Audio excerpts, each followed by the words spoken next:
Ndagusuje cyane none habaye impanuka ikomeye cyane ndetse umwana w'umukobwa yisasiga ubuzima. None aha ngaha habaye impanuka ikomeye cyane yatumye benshi bacika igikuba ndetse n'ururondogoro, binatera ubwoba babonye uburyo byagenze. Benshi banafata umwanzuro wo kutazongera gutega mu moto bitewe n'ibyabaye. Iyi mpanuka ibereye mu muhanda uva Nyabugogo werekeza ku Kinamba ahazwi nk'imihanda ibiri igerekeranye. Aho imodoka yaho yaturukaga Nyabugogo werekeza ku Kinamba ahazwi nko kwa Rasta yagonze moto yari iturutse mu Yange Kicukiro, maze umugenzi ahita ahasiga ubuzima mu gihe umumotari yasimbutse akirukanka bakamwirukankaho bikarangira bamufashe. Iyi moto yari ihetse umugenzi w'umukobwa, abaturage banavuze yuko ashobora kuba yari atwite kuko byagaragaraga nubwo rwose batabyemeje 100%.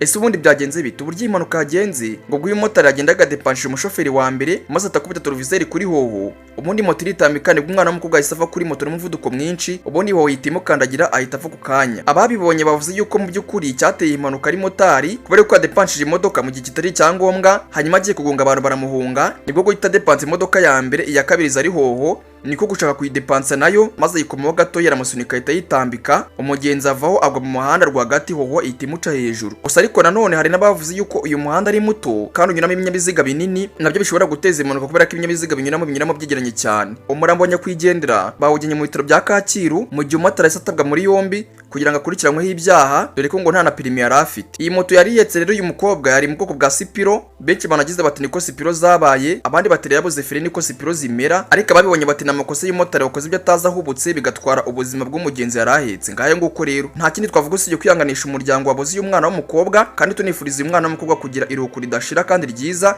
This in peace, aruhukire mahoro mu buzima bibaho. Ikindi kandi bino binikwiye kukubera isomo, igihe cyose ugiye kuva mu rugo ugiye gutega bisi, moto cyangwa se igare, ujye ubanza usenge kubera ko ntabwo uzi ukuntu umuhanda bihagaze. Harya rwose mu muhanda barimo imyuka mibi cyangwa se aricyo gihe cyawe maze ugasanga ukoze impanuka witabye Imana. Rero ni byiza gusenga mbere yuko ufata moto cyangwa se imodoka cyangwa se igare. Igihe cyose ugiye kuyicaraho ugomba rwose kubanza ugasenga. Murakoze cyane, ura subscribe n'imbaraga mugize kuri sheni. Ngenda cyari Obi, nangini Obi Time News.